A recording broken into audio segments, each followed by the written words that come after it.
Hi friends, and welcome to Teachers Learning Lounge with Jody. You've planned the perfect lesson. You're excited, you're ready, and then the blank stares.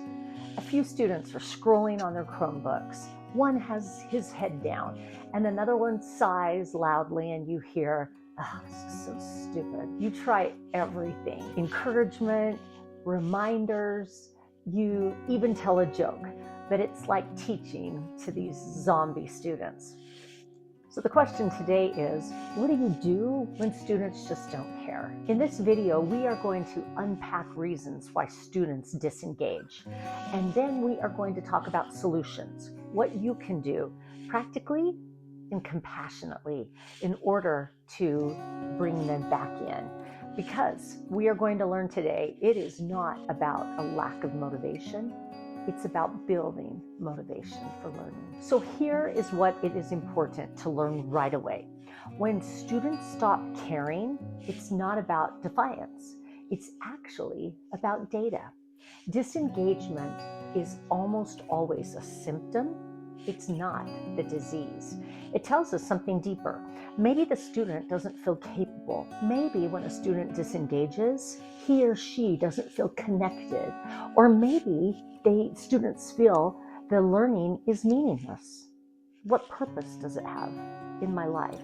How is this going to help me? Sometimes it can be exhaustion. Sometimes it can be a fear of failure. Sometimes students have learned that learning something just maybe doesn't pay off for them. So before we jump into fixing, we actually need to pause to understand, because motivation begins where students are, not where we wish they would be. The first step is to make learning matter. Students rarely engage in something that feels pointless.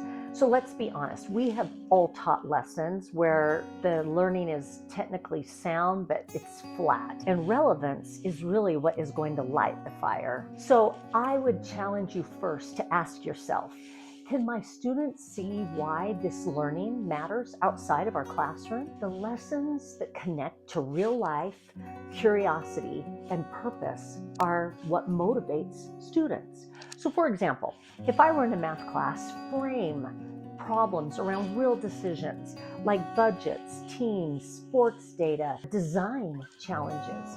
Those are things that students can see the connection to. I once had one of my own children who came home from a math class, and the teacher had asked them if any of them had ever talked about recarpeting or putting flooring down in their bedrooms. And so my child came home and they found a tape measure, and they were just excited as they were measuring the square footage of the room, because then they were going to take the square footage back the next time they met, and they were going to start shopping for materials. What can you get for $2,000? What kind of flooring does $1,500 get you? That was such a great way of connecting the square footage of a room to something that connected to students. In world languages, you should be able to connect vocabulary to real world conversations and interactions. So what do you think you would need to know how to say if you were traveling here? Or in health and sciences, you could ask the students how it connects to their lives. How does this piece of health connect to your world? Tell me about the borders of this country. How does this impact your world? Make connections for your students, because the more personal it feels, the bigger investment that you are going to see in their excitement and motivation to stay with what you are teaching. Students aren't lazy. They are just very selective about where they're going to give their energy, and relevance gives them a reason to care. Step 2. Trust. You can't motivate someone who doesn't feel seen and someone who doesn't feel safe. A trauma-informed mindset helps here, because behavior is communication. They might be saying, I don't know if I really can. I don't know if I can learn this. I've been let down before. So here are some really small relational moves that I think can go a long way. Number 1, make sure you greet them at the door. Greet them, make them feel seen when they come into your classroom. Notice their small wins and say those out loud. When correcting behavior, separate the deed from the door. This choice isn't working. That's a lot better than "you're being a bad student today." Trust grows when students know that you won't give up on them, even when they have given up on themselves. You don't need to rescue every student. You just need to show up consistently. Sometimes the simple act of saying, "Hey, I'm so glad you're here today," is the seed that later blooms into effort. Once relevance and trust are in place, autonomy is what keeps students going. So number 3, autonomy. Students need to feel like they have some type of control over their learning, especially in a world that often makes students feel so powerless. And we also don't know their backgrounds. What kind of autonomy do they have at home?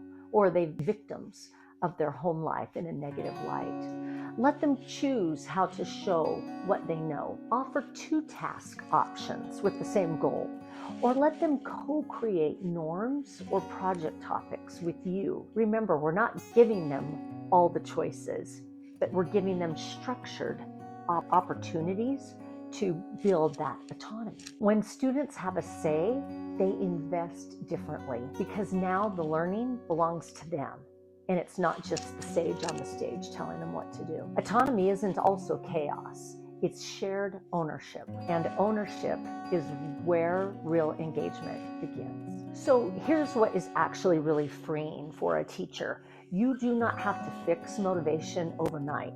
There are going to be days when you do all of these strategies and you're still going to be staring into blank faces. And that's okay, because motivation builds slowly. It's like trust. It builds slowly. So keep showing relevance, keep knowing belief, and keep offering the small wins to your students. Even when students act indifferent, they're noticing your consistency. You're teaching them that effort matters, not just for the grades, but effort matters for life. Remember, our job as teachers is not to make every student care instantly. It's about creating conditions where caring feels safe, it feels possible, and it feels like it's worth it. Now, a little word of advice. Oftentimes when students don't care, it's really tempting to take it personally. And I especially have felt this being an academic elective teacher during my whole career. But what I've had to do is remember that sometimes it's not me. It's about what life has taught the students about what they can expect. So I committed and to show up with patience for my students. Teach relevance so students can see the why. Build trust so that learning in your classroom feels safe. Offer autonomy so that students will feel empowered. And when that spark finally appears, because it will, when your student who has never participated in class suddenly raises his or her hand for the first time, that moment will remind you that every investment of consistency was worth it. So if this video spoke to you today, will you please hit like and subscribe? Or maybe you could share it with one of your colleagues who might need a little bit of hope this week. Because teaching isn't about making everyone care. It's about never giving up or helping them to find a reason to. Thanks, friends. I hope to see you again soon on Teachers Learning Lounge.